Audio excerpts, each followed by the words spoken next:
Bonjour à vous. Bonjour à vous mesdames, mesdemoiselles. Bonjour à vous les filles. Donc cette vidéo spéciale femmes s'adresse aux femmes qui connaissent la souffrance affective. Voilà, c'est un sujet un peu délicat, peut-être un petit peu tabou aussi parfois. Et donc voilà, donc aujourd'hui ce qu'on va voir c'est 7 étapes, 7 clés pour quitter définitivement la souffrance affective.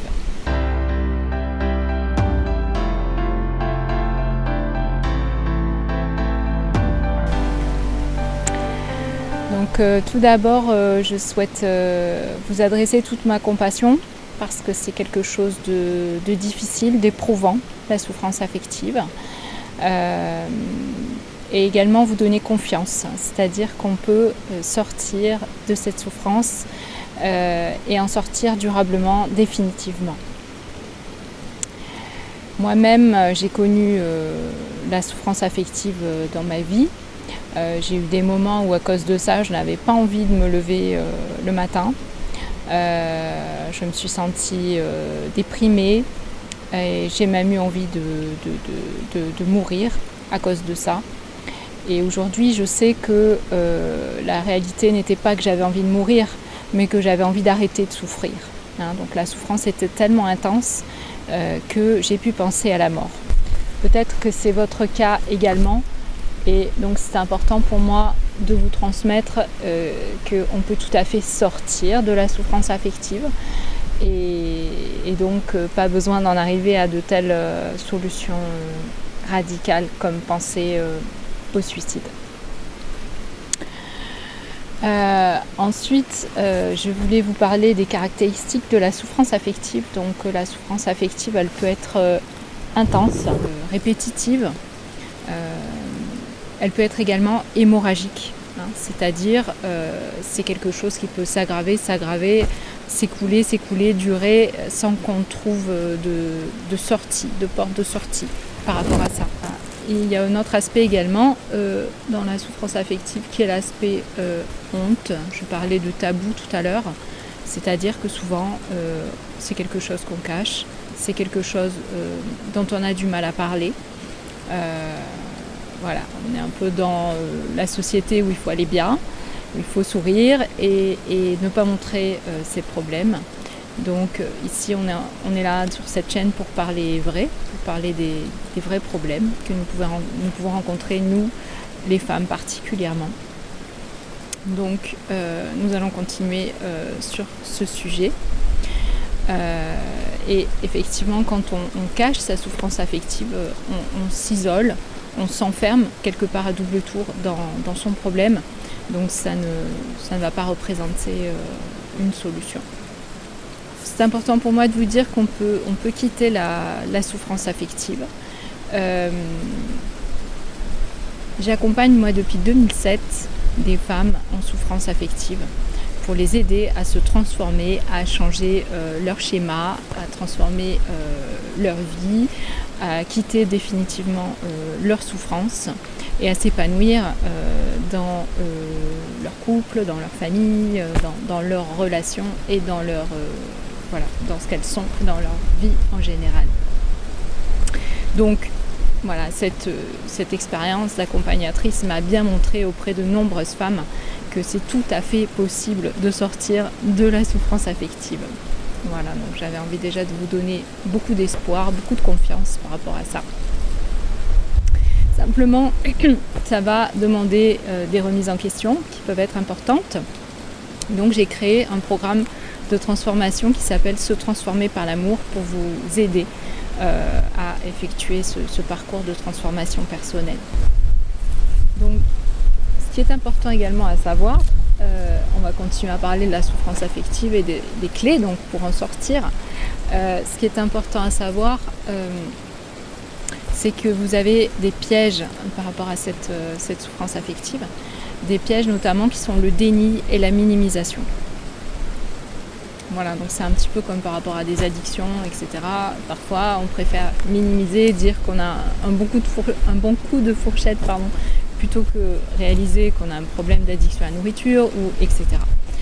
Donc, voilà. Donc, Nous, ce qu'on va faire dans cette première étape, dans cette vidéo, c'est commencer par se poser des questions essentielles, en fait, pour commencer à identifier quelle est l'ampleur du problème pour vous. Voilà, donc la première question que je vais vous proposer de vous poser, c'est depuis combien de temps ressentez-vous cette souffrance affective? Voilà.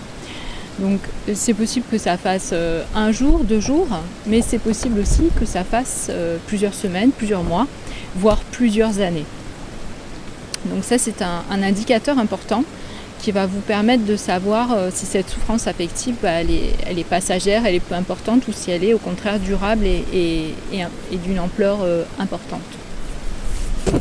Combien de fois dans ma vie ai-je vécu une souffrance affective?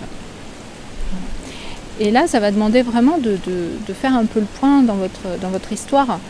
Peut-être que c'est la première fois, et même si c'est la première fois, ça peut être très intense néanmoins. Donc l'intensité compte aussi, mais peut-être que ça fait 5 fois, 10 fois, 20 fois, 50 fois que vous vivez une situation de souffrance affective. Et à ce moment-là, c'est vraiment important d'en prendre conscience pour pouvoir enrayer cette situation.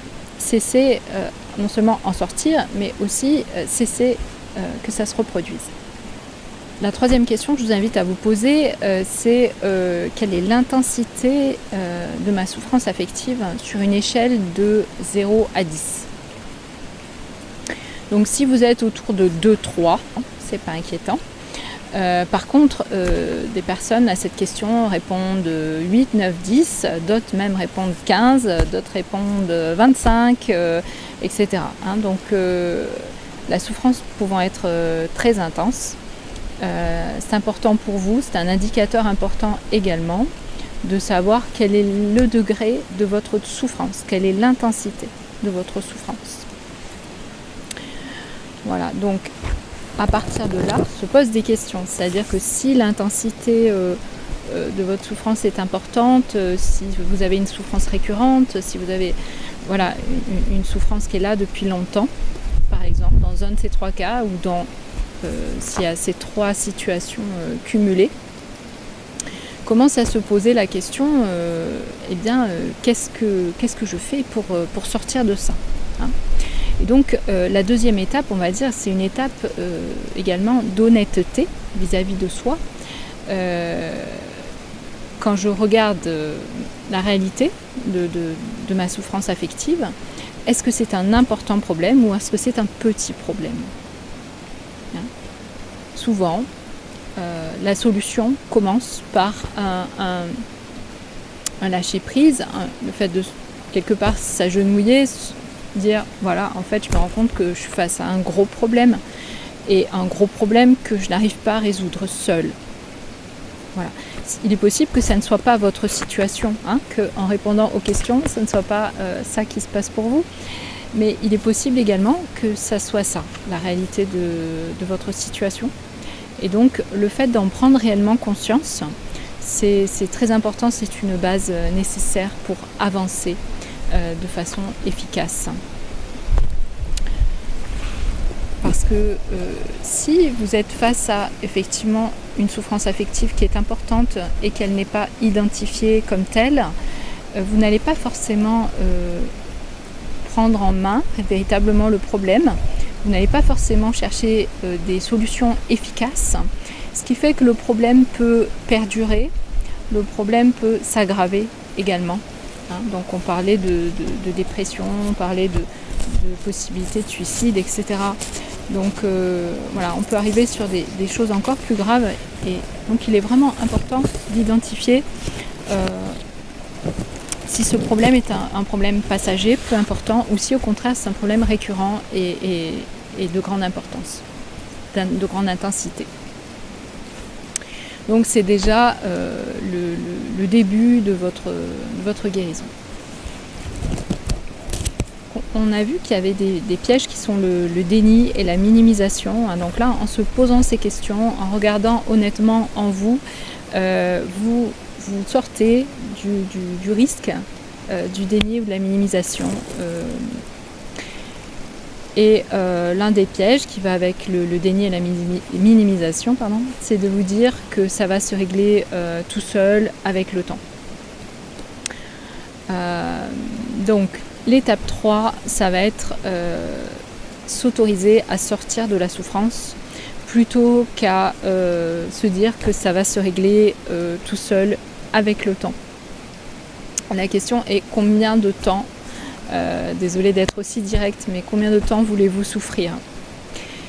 En ne prenant pas en main ce problème, en ne prenant pas la responsabilité de régler ce problème, vous vous exposez effectivement à ce que le problème dure très longtemps.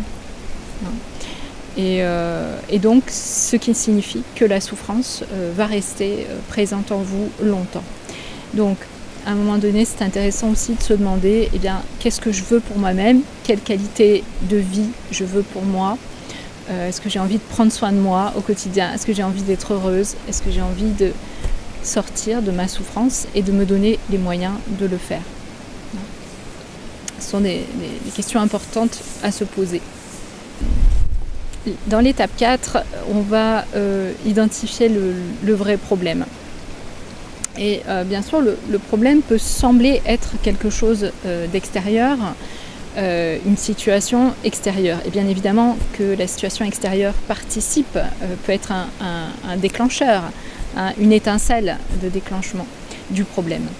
Néanmoins, quand on regarde vraiment avec plus de précision, on s'aperçoit que le problème n'est pas réellement la situation extérieure, mais plutôt la façon dont une personne peut faire face à cette situation extérieure. D'accord ? Et donc ça change tout.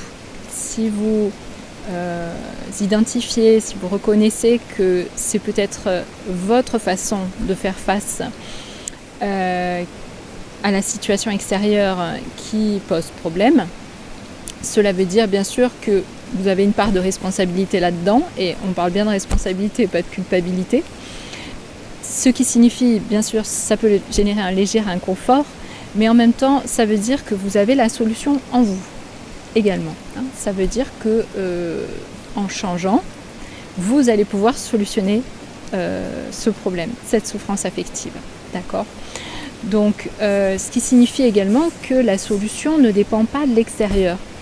Que les solutions qu'on va chercher ne vont pas être des changements de situation extérieure. Et donc, ce n'est pas non plus le temps qui va être la solution à votre problème de souffrance affective. D'accord ? Puisque le problème étant dans votre façon de faire face ou de vivre certaines situations extérieures, la solution va se situer au même endroit, dans un changement dans votre façon de faire face à la situation extérieure ou de la vivre. Voilà.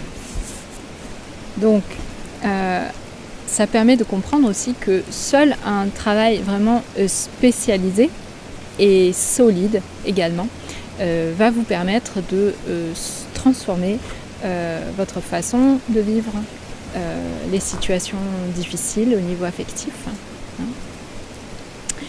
Ce qui m'importe à moi, c'est pas seulement que vous sortiez d'une situation précise, d'une situation extérieure, ou même que vous viviez mieux une situation souffrante au niveau affectif, mais c'est que plus jamais vous ne puissiez revivre le même genre de souffrance.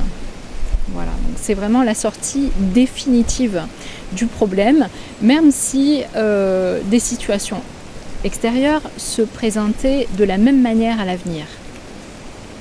Donc l'étape 5, ça va être de prendre un petit temps d'écoute et de ressenti dans votre cœur. Vous pouvez fermer les yeux pour vous dire qu'est-ce que je ressens vraiment si je me connecte à l'idée que je peux sortir définitivement de ma souffrance affective. Qu'est-ce que je ressens ? Prenez un temps d'écoute et ça peut être du soulagement, ça peut être de la paix, ça peut être de la joie, ça peut être de la confiance, ça peut être diverses choses, la gratitude. Prenez le temps de ressentir ce qui est là.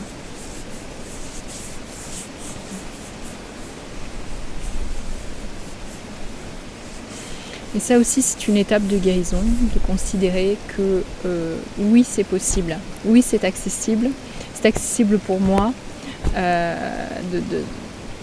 de réenvisager l'espoir, la confiance.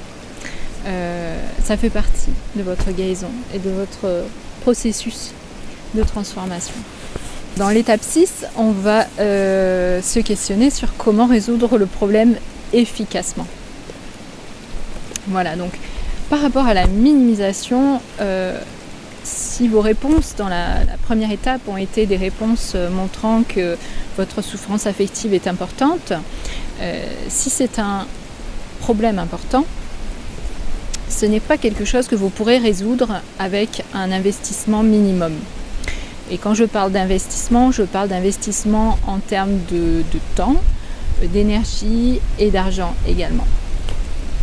C'est comme si je parle de ça parce que c'est une croyance erronée, très, très populaire, très largement considérée, que ça va être possible de donner le minimum et d'obtenir le maximum. Donc, quand vous êtes face à un gros problème, par exemple un incendie, si vous choisissez la solution minimum, de donner le minimum, par exemple une goutte d'eau pour éteindre votre incendie, vous n'allez jamais arriver à éteindre l'incendie. D'accord ? Vous arriverez avec une goutte d'eau à éteindre quelque chose qui n'est pas de l'ordre d'un feu important, une allumette par exemple. Vous allumez une allumette, vous pouvez l'éteindre avec une goutte d'eau, soit. Mais un incendie, c'est-à-dire un problème important, vous n'arriverez jamais à le résoudre avec une goutte d'eau. Donc, la résolution de votre souffrance affective va demander quelque chose qui est à hauteur du problème. Hein, un investissement intérieur à hauteur de l'importance du problème pour vous. Ça ne va pas suffire très concrètement de lire un livre sur la souffrance affective ou de faire partie d'un groupe de parole ou de... Voilà, ce type de démarche, bien qu'intéressante, je suis passée par là moi-même auparavant et honnêtement, de cette façon-là, ça va vous prendre 15 ans, ça va vous prendre 20 ans. Voilà, donc moi, c'est pas très intéressant, je trouve, de rester dans la souffrance aussi longtemps. Voilà, donc autant chercher des solutions efficaces et adaptées.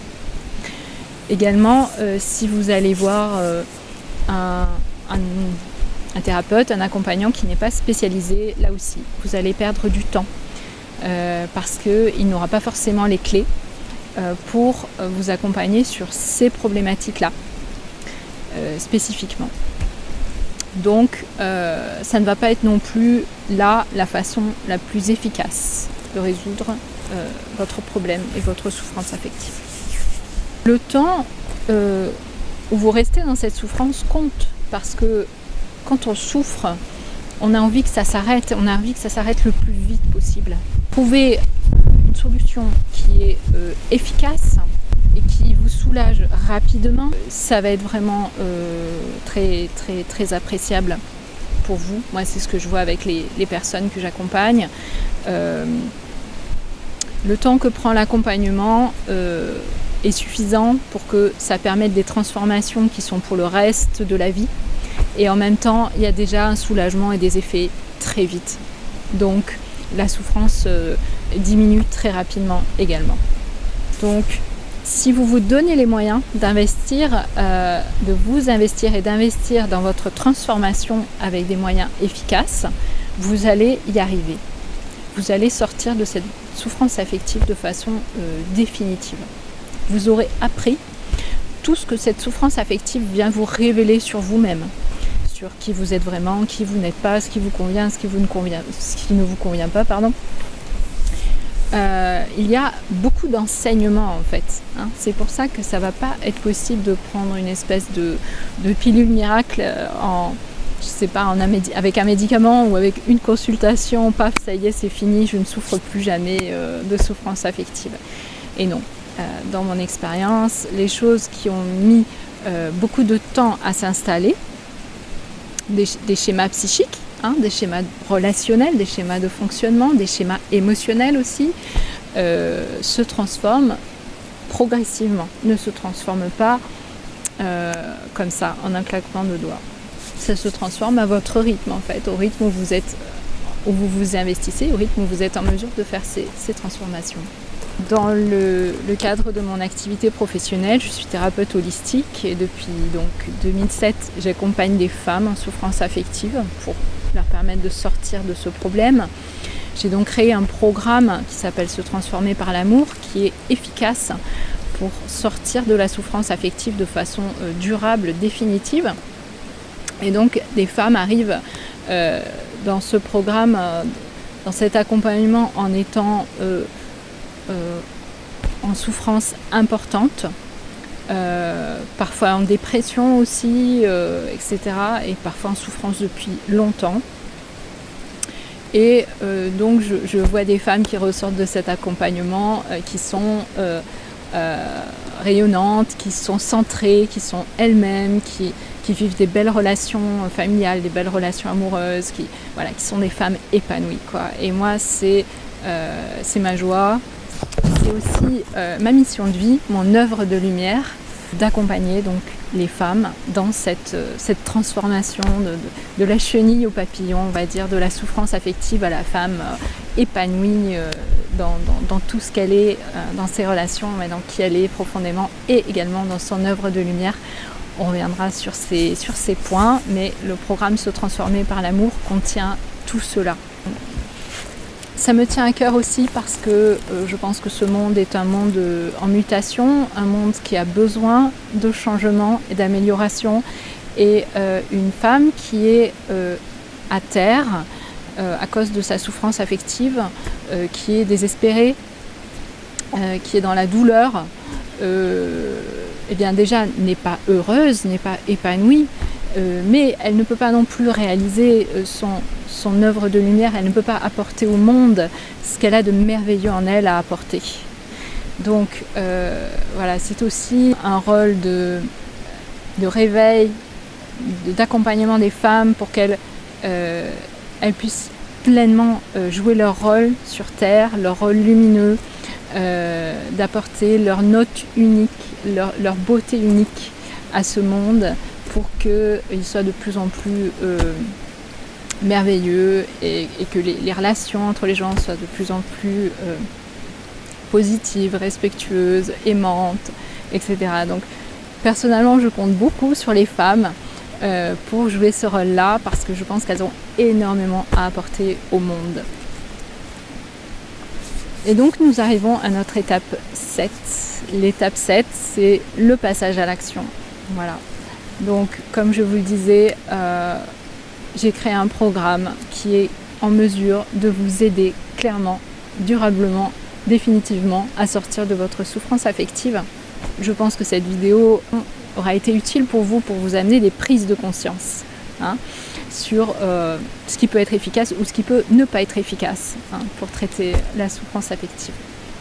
Si vous avez envie de découvrir le programme que je propose, Se transformer par l'amour, n'hésitez pas, j'ai enregistré une masterclass qui parle de la souffrance affective, qui donne encore d'autres clés pour sortir de la souffrance affective et qui parle des étapes qui sont abordées dans le programme, qui sont franchies dans le programme Se transformer par l'amour.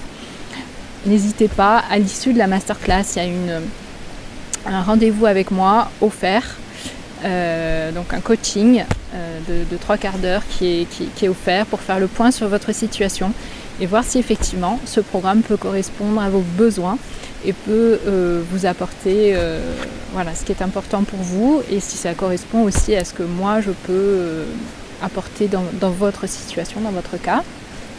J'ai envie de finir cette vidéo en vous lisant un texte. Ce texte, je l'ai légèrement modifié, j'espère que l'auteur ne m'en voudra pas. C'est un texte qui s'appelle « Histoire de ma vie » en 5 chapitres. Et l'auteur se nomme Patricia Nelson.